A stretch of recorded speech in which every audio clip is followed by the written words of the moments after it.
बुलढाण्यात गॅस दरवाढीत काँग्रेस आक्रमक, मुख्यमंत्र्यांना पाठविल्या चुलीवरच्या भाकऱ्या।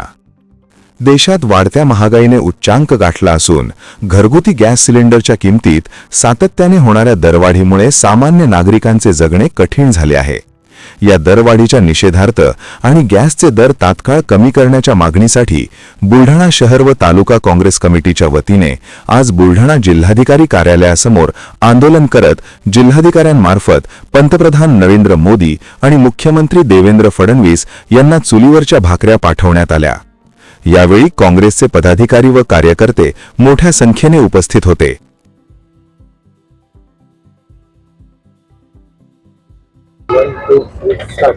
आज देशभरामध्ये गॅस सिलेंडरचे भाव मोठ्या प्रमाणात वाढलेले आहे।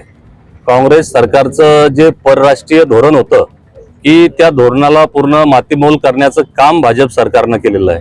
नोटबंदीच्या काळामध्ये बँकेसमोर रांगा, कोरोना सारख्या आजारामध्ये ऑक्सिजनसाठी रांगा आणि आज गॅस सिलेंडरसाठी रांगा, अशी सर्वसामान्यावर ही परिस्थिती हे भाजप सरकारनं आणून ठेवलेली आहे।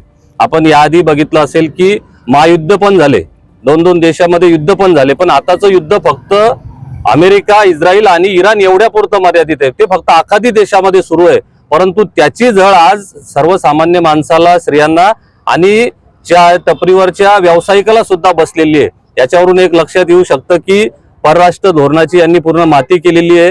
हा तांदूळ शितावरून भाताची परीक्षा काही करायला हरकत नाही। हा तांदूळ पूर्ण या भाजप सरकारनं जो भात शिजवला होता तो पूर्ण सडलेला आहे आणि जे 10-12 वर्षातलं यांचं काम आहे, त्यांनी अर्थव्यवस्था इतकी कमकुवत केलेली आहे की ते हळूहळू समोर या माध्यमातून समोर यायला लागलेलं आहे। आपण लक्षात घेतलं पाहिजे। कांग्रेस पक्षाचा वारे मोदी तेरा खेळ, सस्ती दारू महंगा तेल, वारे मोदी तेरा खेळ। अरे या सरेंडर नरेंद्रचं करायचं काय? अरे या सरेंडर नरेंद्रचं करायचं काय?